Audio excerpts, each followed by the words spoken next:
Director थी, उनका नाम था कमला चौधरी। हमारी अच्छी मित्र भी रही। उन दिनों नहीं मैं जानती थी, पहली बार उन्होंने मुझे बुलाया अपने घर पे खाने पे। मैं बड़ी खुशी से चली गई। बुजुर्ग थी, मेरे से काफ़ी बड़ी उम्र की थी, और मैं फूड फाउंडेशन से तब तक कोई खास वास्ता नहीं था मेरा।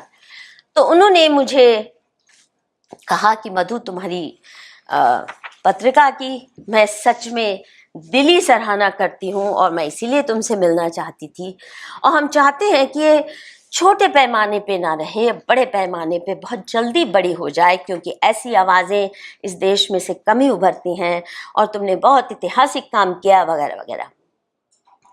मैं भी खुश हो गई। परंतु फिर जल्दी ही उनका प्रस्ताव आया कि हम चाहते हैं कि मानुषी को हम सपोर्ट करें, और इसके लिए हम पूरी तरह आपको अगले 10-15 साल के लिए फुल फंडिंग देना चाहते हैं, कॉर्पस फंड। तो मैंने कहा कमला जी, वो तो बड़ी अच्छी बात है, परंतु किंतु हम तो अनाउंस कर चुके हैं, हमारे पहले पेज में ही लिखा है कि मानुषी नहीं लेगी किसी से पैसा। तो बोले ओ अच्छा, वैसे अच्छा किया मधु, मुझे बहुत अच्छा लग रहा है, तुम इतनी स्वावलंबी हो।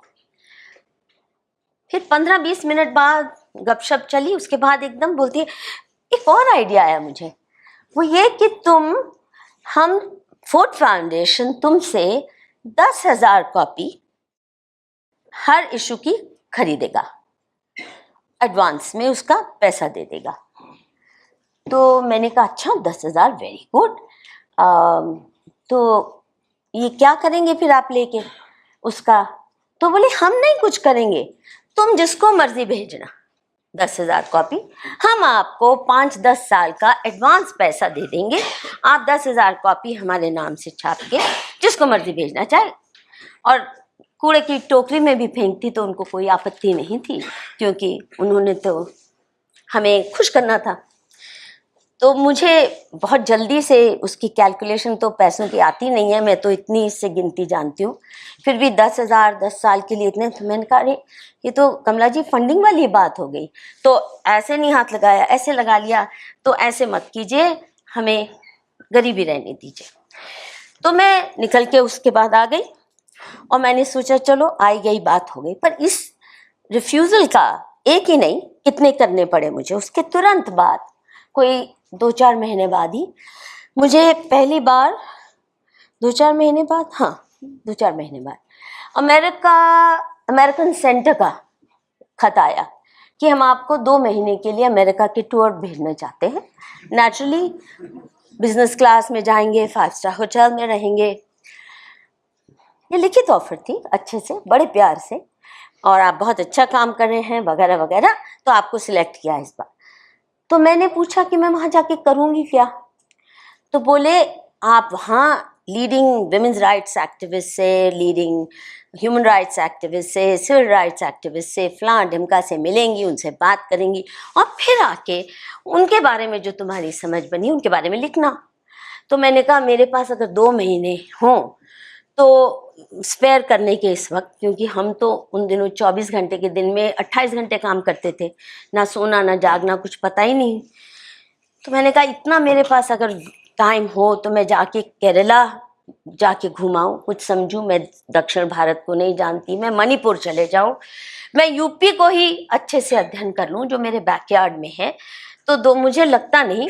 और जहाँ तक आपके विमेंस राइट्स एक्टिविस्ट वगैरह की बात है, उनकी किताबें तो हम पढ़ ही लेते हैं, हम ना भी चाहें वो तो हमें मिल ही जाती हैं, तो इसलिए मुझे नहीं जाना। और मैंने ये फिर बाद में पता चला, शायद I am the only one who is refuse this offer. ये हर साल ये ऑफर आती है, सिर्फ मेरे जैसे तथाकथित एक्टिविस्ट को इस शब्द से भी मुझे बड़ी नफरत हो गई, जो एक्टिविज्म के रूप देखे मैंने। उन दिनों में मैं कहती ये नॉन गवर्नमेंट, जो अपनी परिभाषा ये नॉन से शुरू करते हैं, और वो भी नाम फंडर्स ने दिया हुआ, आपका अपना नाम भी नहीं है, आप अपना नाम चुनने की भी स्वतंत्रता आप में नहीं है जब आपने पैसा उनसे ले लिया। ये हालत। फिर उन्होंने कहा नॉन एनजीओ की जगह आप वॉलंटरी ऑर्गेनाइजेशन वीओ कर दो। वीओ से भी उनको लगा, हमने कहा कि वीओ कैसे, तुम तो इतने पैसे देते हो, सीएसओ कर दो, सिविल सोसाइटी ऑर्गेनाइजेशन। तो हमने कहा इनका तो सिविल सोसाइटी से हर वक्त झगड़ा रहता है, ये तो ना सिविल हैं, तो बहुत अनसिविल। एनीवे, तो ये ना कहने की मुझे लगता है हमने शक्ति अपने आप में, जैसे हलाल को ना कहने की अंदर शक्ति नहीं रही, खा लो की फर्क पैंदा है।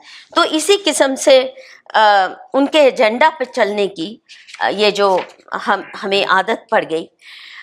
फिर एक US international women's tribune centre का मुझे न्योता आया अमेरिका जाने का, कि वहां से ग्लोबल एक्टिविस्ट होंगे, तो आप भी आइए, दुनिया में किस किस तरह के विमेन आंदोलन चल रहे हैं आपको समझने को मिलेगा। तो चले गए हम भी।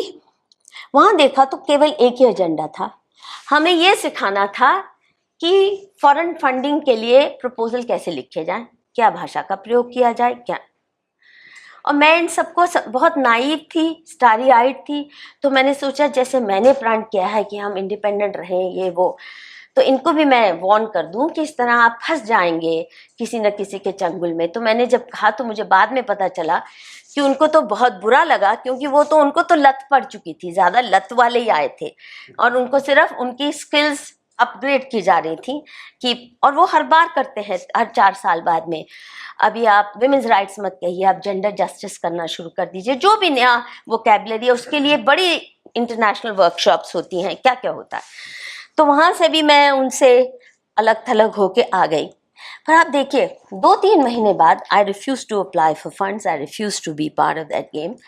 3 महीने बाद मुझे $10,000 का चेक आता है उसी संस्था से, इंटरनेशनल वुमेन्स ट्रिब्यून सेंटर से। और जहाँ हम तिल तिल पैसे को, इशू छपता था तो डाक टिकट के पैसे नहीं होते थे, बस में जाके खुद जाके ऐसे ऐसे चिपका के हम भेजते थे अपनी जर्नल को।